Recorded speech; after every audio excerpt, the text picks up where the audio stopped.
ఈ రోజు ఉన్నటువంటి జనరేషన్‌లో కోడళ్ళకి లేదు. నిజం చెప్తున్నాను. ఇదొక సర్వే. అత్తలు చూపిస్తారు. ఎక్కువ శాతం ఎక్కడో కొంతమంది అత్తలు లేరంట్ల. వాళ్ళు కూడా నెగెటివ్‌గా ఉన్నారు కోడళ్ళ పట్ల. కోడలు మంచిగా ఉన్నా సరే. కానీ ఎక్కువ శాతం అత్తలు బాగుంటే ఈ రోజున జనరేషన్‌లో బయటికి వెళ్ళిపోయి కొడుకుని తీసుకెళ్ళిపోయి ఎక్కడో దూర ప్రాంతాల్లో ఉంటూ వాళ్ళు ఆనందంగా ఉంటూ అత్త ఏం తింటుందో అత్తామామల ఈ పరిస్థితి ఏంటో కూడా తెలుసుకోలేని వాళ్ళున్నారు. సామెతల గ్రంథంలో ఒక మంచి మాట రాస్తుంది, మీరు చూడాలి అందరూ. సామెతలు 11:25 చూడండి.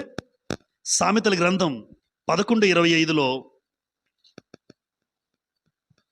ఔదార్యము గలవారు పుష్టి నందుదురు, నీళ్లు పోయేవారికి నీళ్లు పోయబడును. బాగా రెడ్ పెన్తో అండర్లైన్ చేసుకోండి.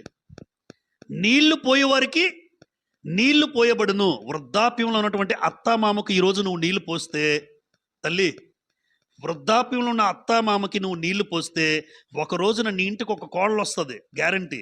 ఆవిడ నీకు నీళ్లు పోస్తుంది.